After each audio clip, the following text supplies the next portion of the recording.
Hey everybody, welcome back to another edition of the Heavens Monsters podcast. We are going to do AEW on August 22nd on a Saturday edition.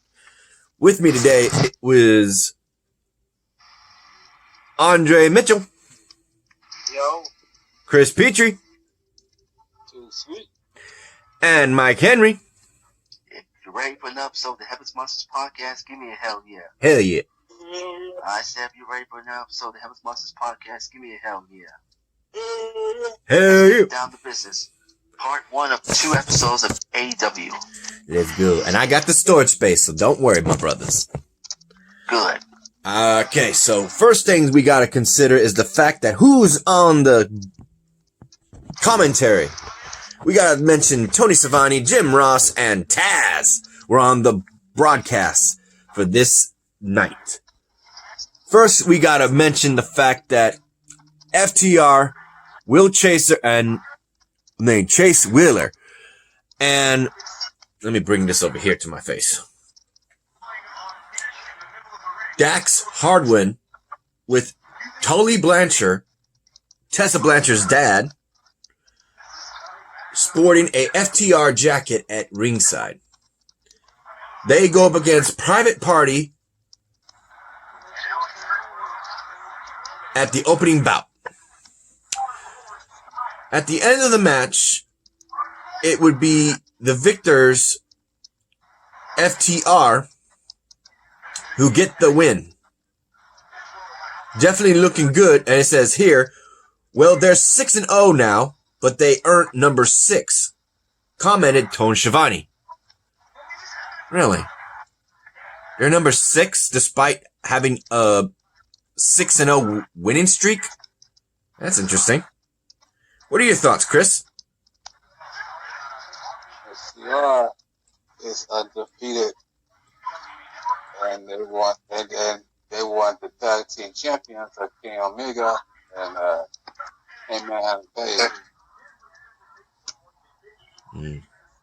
You, Andre? Alright, so far, yes. You, Mikey?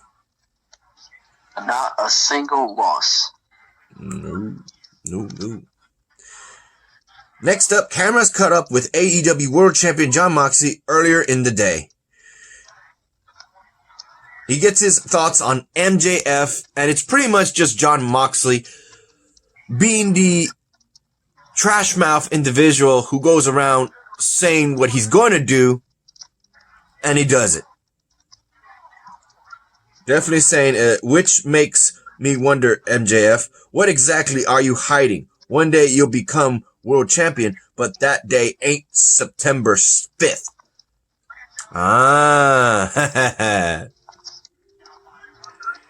MJF with Wardlow and the rest of his team at MJF 2020 campaign headquarters, he was wearing a neck brace and griped a walker. Apparently, due to that last Wednesday, before that, actually not that Wednesday, that's right, it was 2 weeks ago. 2 weeks ago. Because it wasn't on that Wednesday, it was going to be on the Wednesday week prior to that. Damn. We had more than 7 days since we saw the last episode of AEW during that time. Huh. Go figure.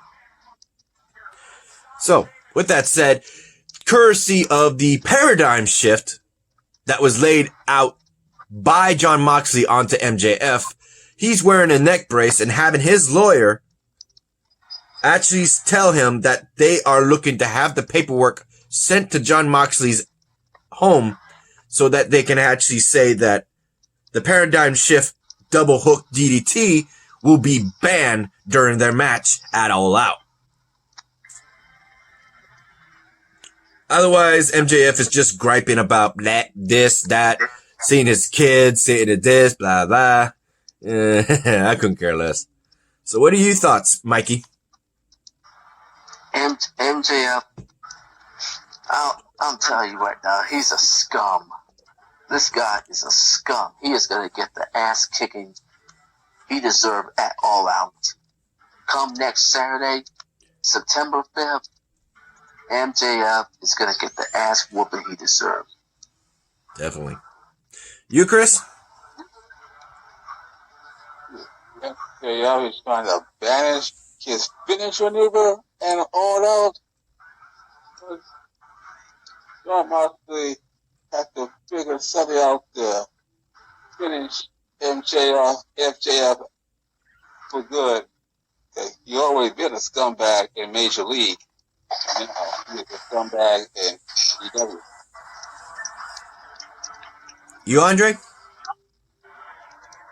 I hope Moxley wins and beat the crap out of the other dude. Agreed. Next, we have Lucha Brothers and the Butcher and the Blade versus Jurassic Express and the Natural Nightmares, featuring Dustin Rhodes and QT Marshall. In this 8-man tag team match, 8-man, they would definitely go up against each other trying to get in this, I think it was called the Tag Team Tournament something. Because the week prior was a honoring tag team history. That's what it was last time.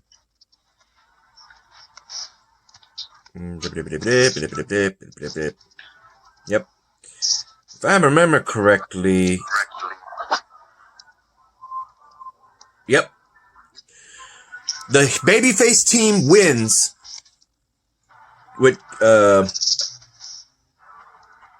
I'm trying to not mention him just yet. The Butcher and the Blade and the Lucha Brothers. No. Jungle Boy for a package power driver with Blade tied to get his attention for a combo as he was climbing to the top turnbuckle. Jungle Boy looked puzzled at Blade, asking, "What are you doing?" He pushed Blade and the referee counted this as a legal tag. That again, that's the second time we've seen somebody get shoved and it counts as a tag.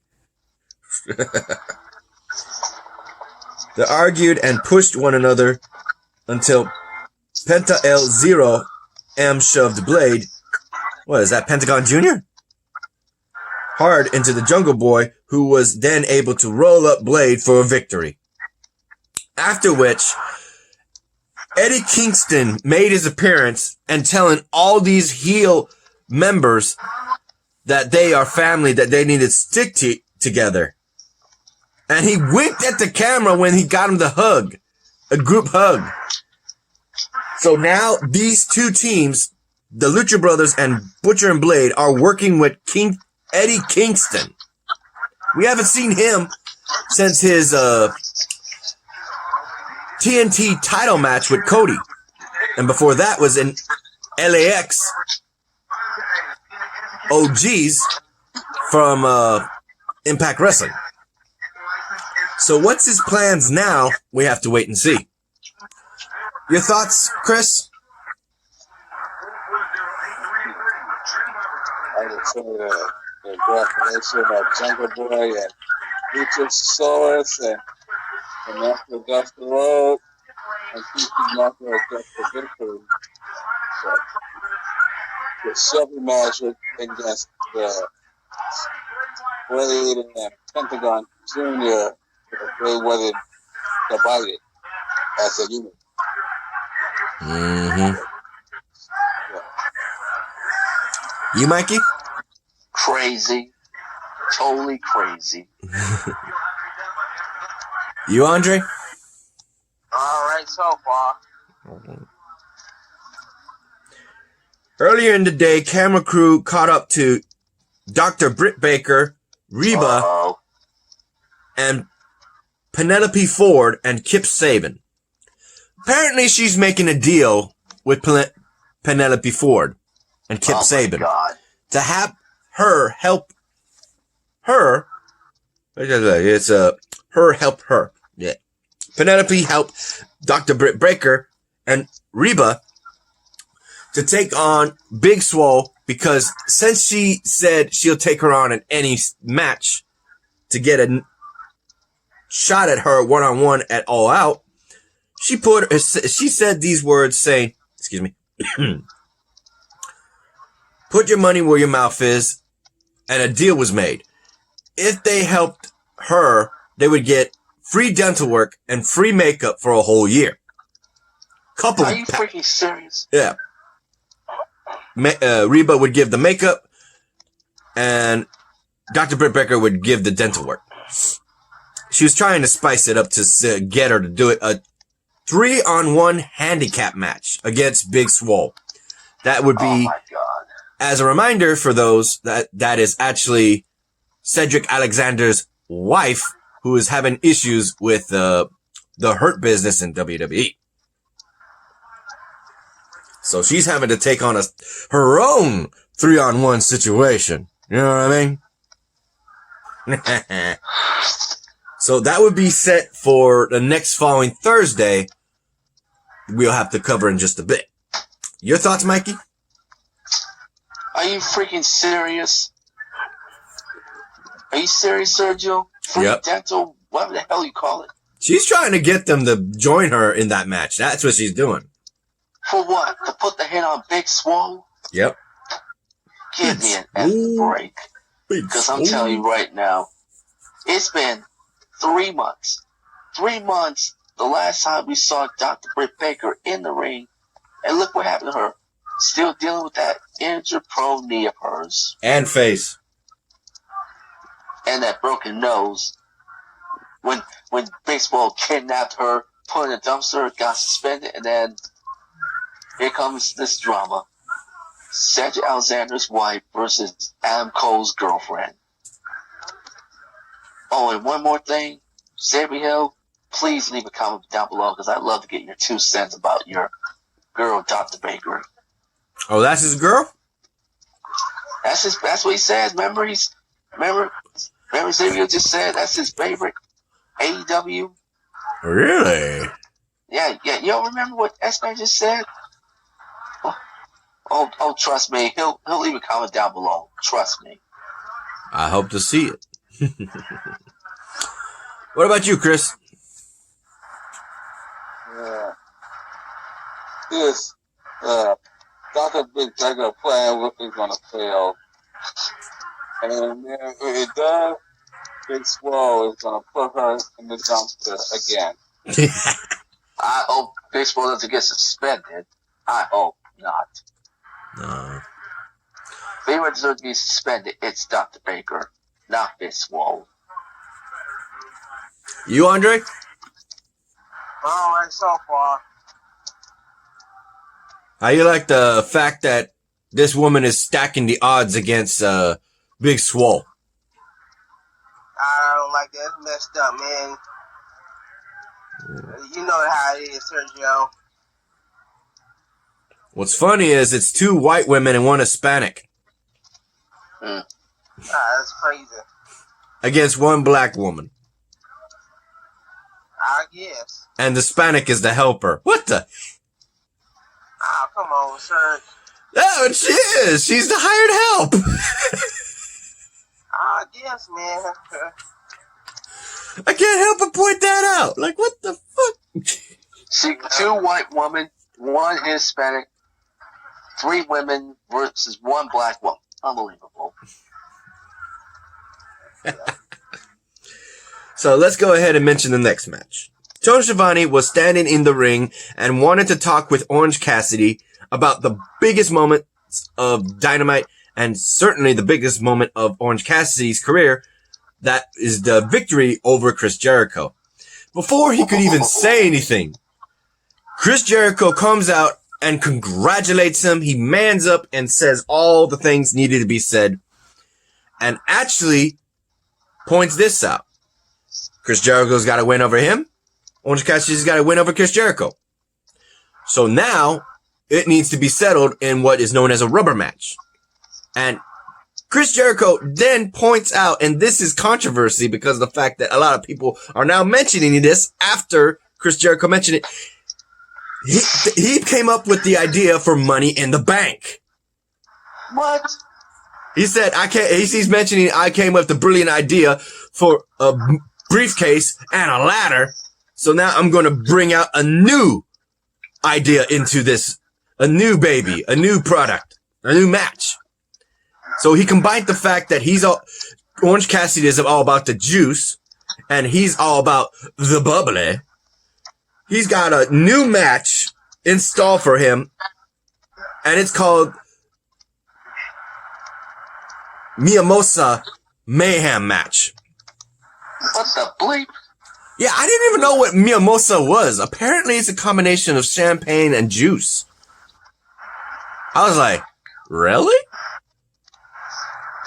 I'm gonna need to look up further history on that. Honestly. But otherwise, that's what this is going to be. And after which, he goes and says that they need to make a toast in his honor with both the fact that he's in there with his buddies, the best friends. It's 3 on 5. Wait. Yep, 5. Because then he calls the Inner Circle members, Santana and Ortiz, Big Hurt, Jake Hager, as well as the Spanish God, Sammy Guevara. Sammy Guevara. Yeah, they all come out. It's 5 on 1 and the beatdown, in which case then they practically drown him, pouring bottle after bottle, like 5 bottles. Because each of them had a bottle of the Chris Jericho's little bit of the bubbly brand of champagne down his face and burning his eyes. Now, I can't say I've ever had champagne in my eyes. You guys know I don't drink. So I can't even imagine having that fizzy alcohol in your eyes. Ooh, he was red. He was red too. Orange Cassidy was red as hell, being hanged up down. And then laid out, covered in that stuff. So what do you got to say, Mikey? About what the bleep has Chris Jericho done? I mean, Cassidy beats him, then Jericho beats him, and then the rubber match becomes what's that name? Mimosa. That's what it pronounced. Mimosa I'm sorry for that. Mayhem. Because I'm like, where the bleep did you get that name? Where the hell did you get that name? Probably had to look something up. Probably kept. I'm just asking, like, where the bleep you get that name? I mean, Chris Jericho. What were you about to say? Yeah, the stipulations of the match. Because apparently in this match, it will be either pinfall, submission, or throwing your opponent in 30% orange juice, or actually it's 50% orange juice, and never mind, 30-gallon orange juice and 50-gallon of his own brand of champagne for an 80-gallon tub of mimosa. You're going to take a dip in that, you automatically lose if you have your opponent throw you in there. That's the rules. Oh my God. I had to remember that. I was like, wait, how do you win that match? How do you say? Oh, yeah. So this is kind of like that match that I remember they had on Nickelodeon when I think Santino versus Big Show, and whoever got thrown into the slime loses, and the one who got thrown was Santino. Correct me if I'm wrong.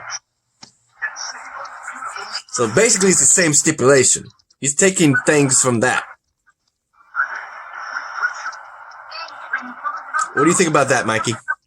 As I was saying, where the bleep you get that name, Mimosa Mayhem? Because like I said, Cassidy beats Jericho, then Jericho beats Cassidy, and then it comes down to a rubber match where the loser gets pinned, submitted, or gets thrown over the rope and land that 80-gallon of whatever shit it is. I'm telling you right now, what the hell has Chris Jericho done? He made one interesting match. That's what he did. Oh, believe me, Chris Jericho's going down next Saturday. Is it next Saturday or is it September 5th? So it's next week from now. Saturday. Yeah, next week. Yeah, all out. I just hope Orange Cassidy gives Jericho the ass whooping he deserved. Oh, yeah. You, Chris, what do you think?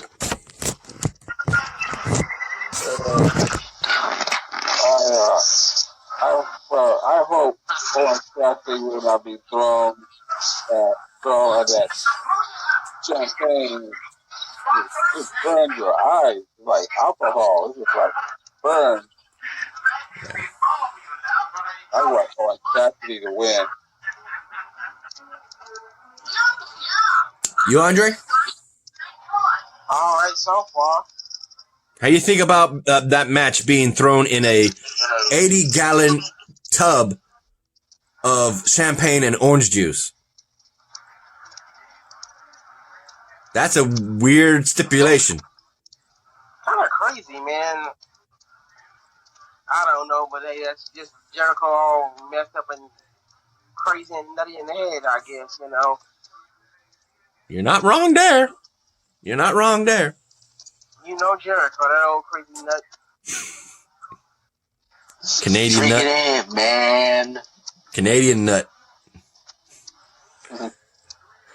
Alright, the next match this was followed by Elite Kenny Omega, one half of the tag team champions, and Matt Jackson, the Young Bucks, versus the Dark Order, Alex 3 Reynolds, Johnny 4 Silver, and Alan 5 Angels. I guess they're all being numbered, so their middle initials is the numbers. So if I remember correctly, it was the Elite, as they're called, that won the match. Let me see. Yep. Kenny Omega won the match for his team, and he snapped. He continued an onslaught on the members of the Dark Order and just continued to beat them up, where the Young Bucks had to try and pry him off him and said, dude, what? Chill. We won. What the hell? He is losing it. As to why, probably the disorder function of going on with the tag team division between his partner, who's wanting to leave the Elite, and the Dark Order, who was trying to break him up. This is crazy. What are your thoughts, Andre? All right, I guess. I don't know. You, Mikey? Crazy. Totally crazy. He lost his mind. You, Chris?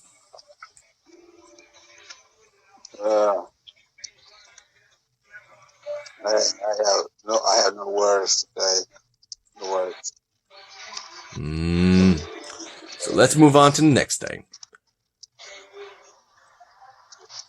Yeah, we have an interview with FTR, and Tully Blanchard announced that the next week on the special Thursday edition of Dynamite, we are going to have a gauntlet tag team match to determine who will be facing Kenny Omega and the Hangman Adam Page on September 5th, All Out pay-per-view. So that we will cover in just a bit.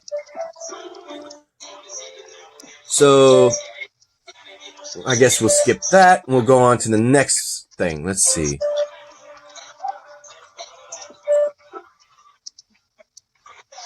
Whoever wins that match will immediately square off against best friends and whoever. Blah, blah, blah, blah, blah. This is additional information.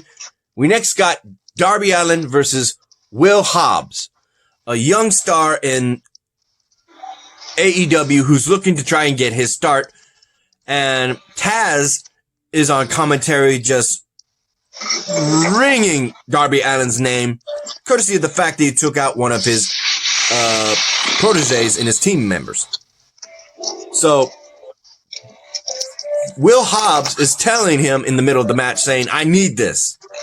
But Darby Allin doesn't give it to him. He takes the win and then gets called out by Taz to say that he's got a new member, and that new member is also named Darby. And it wasn't anything like that. It was just one of his buddies, Ricky Starks, dressed, even got the face paint looking like Darby Allin, only to have jumped from behind by the Machine, Brian Cage, in a 2-on-1 assault. And it's just bad. Bullshit. I'm reading this here, smashing him with the FTW Championship belt. Starks called Darby a joke and then rammed a skateboard into Darby's ribs. Stark followed up with a coffin drop on his own onto Darby. And they left his ass in the ring. So what do you think, Mikey? What the bleep has Taz done? And I want to point something out. They're calling themselves the Taz Gang. Whoa. Or the Taz Group. The Taz Gang. Or Taz Group. What the bleep is that? I thought it was Team Taz. There you go. Team Taz. Team Taz. Thank you, Chris. So, Team Taz is definitely running roughshod on Darby Allin.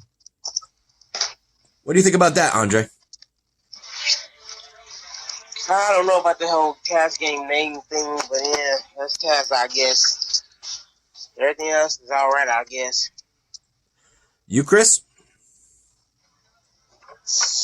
Ricky Stark was marking Darby with that coffin drop, but he didn't go to the top rope. He went to the second rope and did it. Mm-hmm. Any additional thoughts, Mikey? Like I said, what the bleep has Taz done this time? What is he up to? What is he up to this time? No idea. Damn. Next up, we got the fact that we get picture-in-picture with commercials, and we see Sammy Guevara coming out, of course, with his signs once again, but then you pay attention to the signs, and all of a sudden, the black marker turns into red. Wait. And you start reading it, and it's sending a completely different message. Yeah, I see you doing this. You know what's up. It was Matt Hardy who switched out the cards, sending a message to Sammy Guevara, and he's not even paying attention, but everybody in the crowd is, and they're like, look at the card! Look at the card! Like, what? What do you mean? Uh-oh. Delete was the next one. And during that whole commercial, we're seeing just chair shot. You're seeing Sammy Guevara getting wrecked, and we come back from commercial, and you still see him getting wrecked. And they're having to pry him off of him.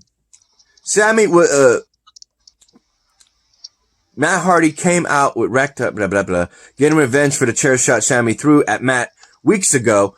Hardy threw Sammy off the ramp down onto a ring announcer's table, and that would be the end of that little notion. So how do you feel knowing the fact that point blank, simple, is Matt Hardy got his revenge for that bloody scars he got? How do you feel about that, Andre? I'm glad Matt Hardy got his revenge and he kicked some butt.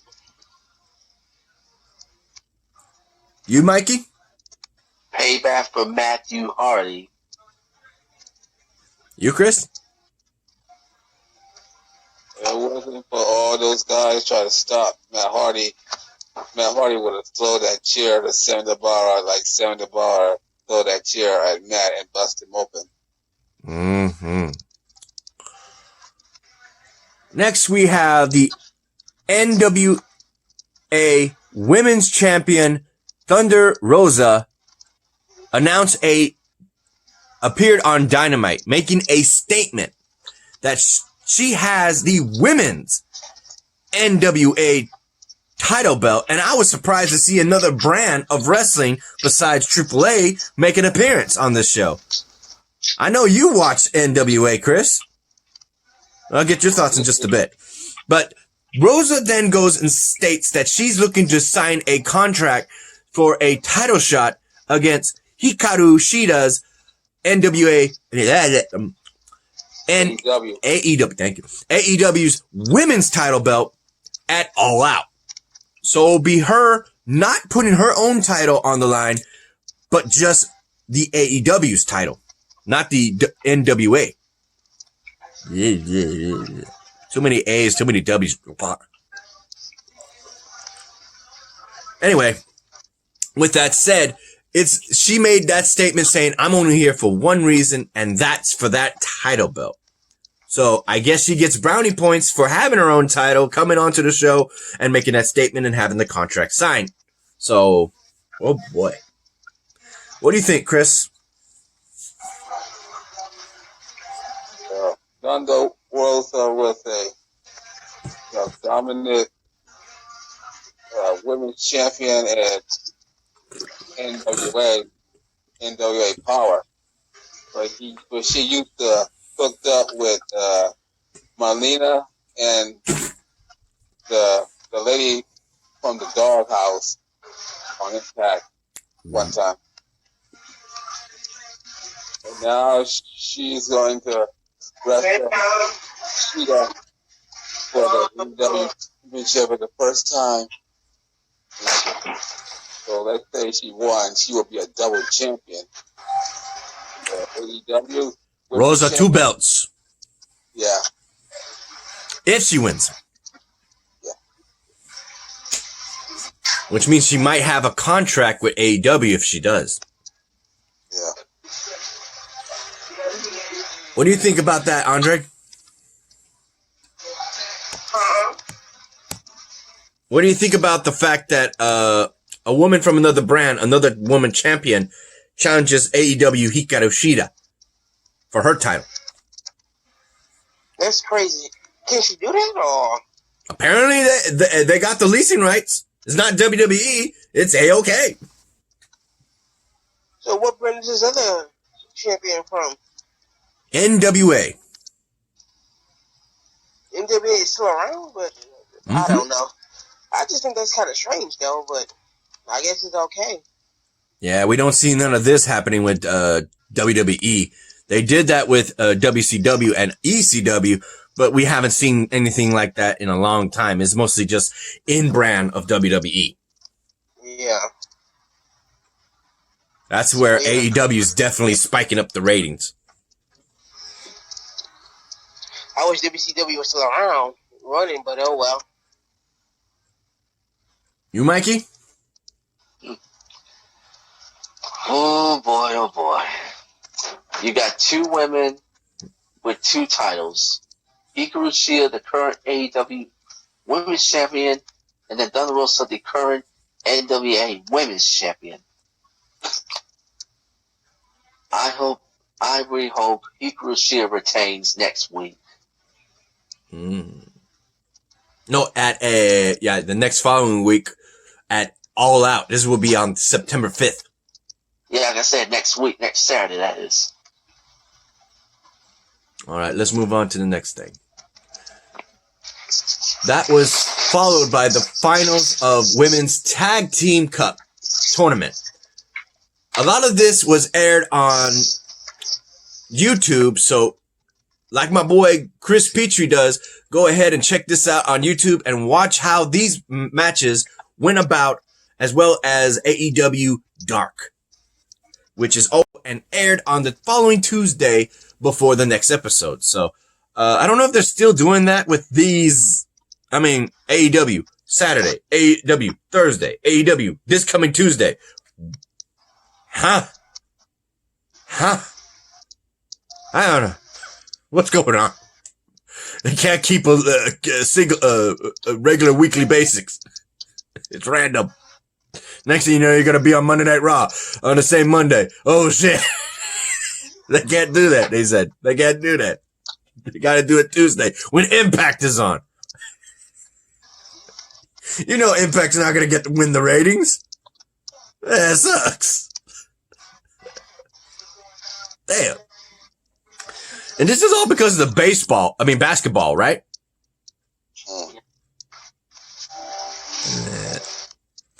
So in this, we have the Nightmare Sisters, Allie and Brandy Rhodes versus... Hold up. Willis and Diamante. Yeah, the Deadly Draw as their card. Or are they? No. Never mind. Evilise and Diamante. Yep. So in this match, it was going pretty damn well for the Nightmare Sisters. Their tag team definitely was put into question because of the questionable Allie, who was an enemy of the Nightmare family, and now associating herself month prior with QT Marshall as his girlfriend. Just for a fact, real truth, she's still married to the guy who's known as The Blade in Butcher and the Blade. In real life. Just so we're clear. This is storyline based, people. So, with that said, it was when Brandy Rhodes was thrown out of the match, the ring, should I say, and caught by QT Marshall, who was hit by, I forget who was it, Ivelisse or Diamante, because QT Marshall was on the ring rope trying to help him out and got kicked for his troubles. And then he had to catch a flying Brandy Rhodes, and poor little Allie was in the ring with two bad Latinas. I'm going to say Latinas. And they whooped her ass bad. And Brandy Rhodes tried to get into the ring to count it out. She couldn't make it in time. So the winners of the cup, the tournament and the cup presented by Medusa is Ivelisse and Diamante. These two had major history with each other in the past in other wrestling brands as well. So it's not surprising to see that. It really isn't. So, with this now done, the next question is, will we have a women's tag team title revealed and defended on AEW? They got a trophy. Let's see if they get the title belts. What do you think about that, Andre? All right, so far. You on, Mikey? Brandy Rose did not deserve this.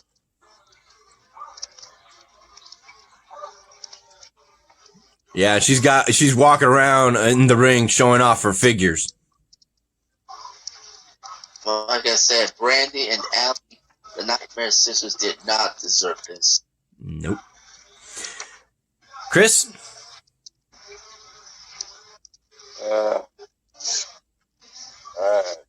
They gave it everything they had. Brandy and Allie. They didn't win.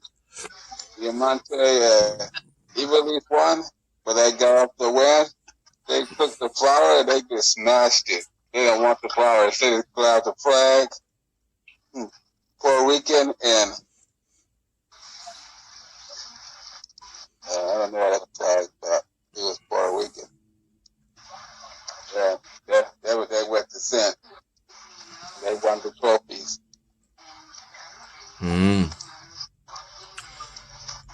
Next is the main event. And boys, oh man, this is a bitter taste.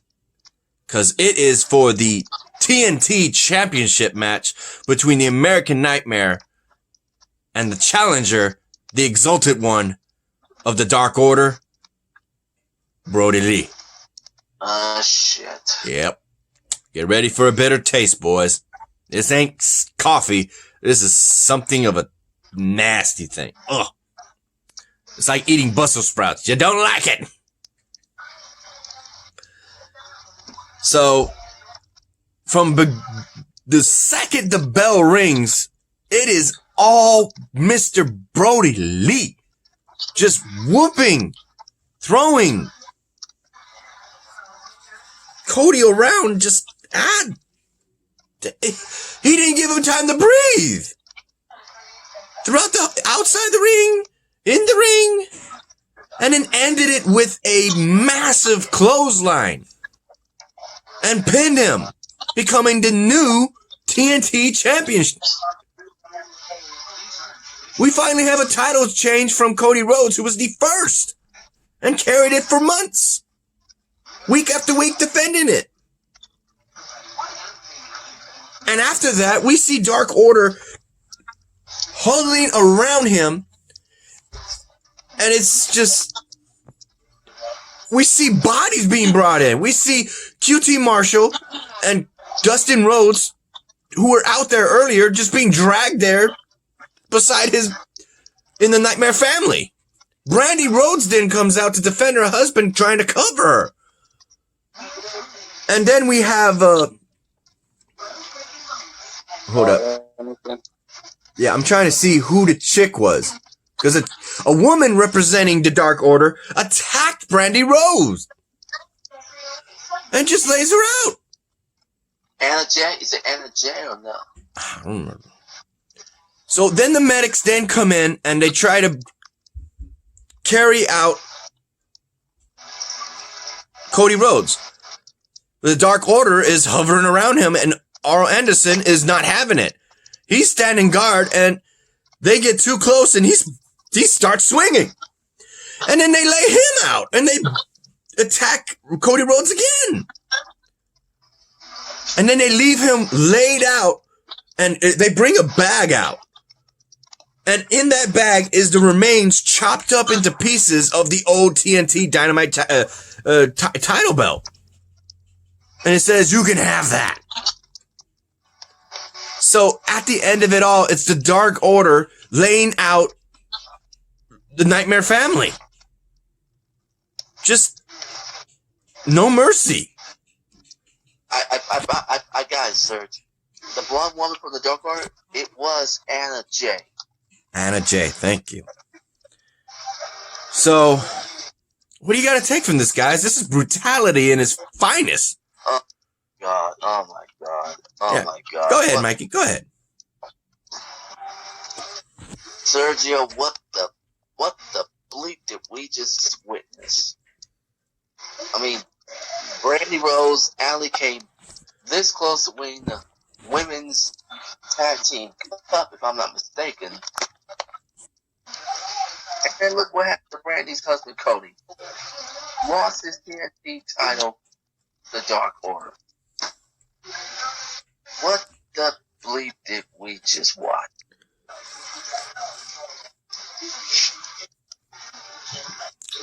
You, Andre? Oh, so far, I guess. How do you feel about the Dark Order laying waste to Cody and the Nightmare Family? I didn't like it, man. I want to see them get beaten up. You know. Yeah. You, Chris? Cody had no offense. He had none. He just got beat up by Cody Lee. And he was loaded to that stretcher.